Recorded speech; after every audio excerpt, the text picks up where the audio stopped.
Okay, the three circles you see here represent different settings. The first is for shutter speed, the second is for aperture, and the third is for ISO.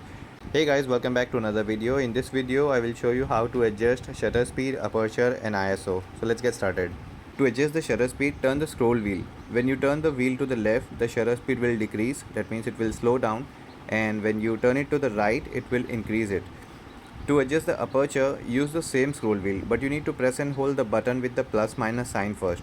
Then turn the scroll wheel. The aperture value will appear in the center circle.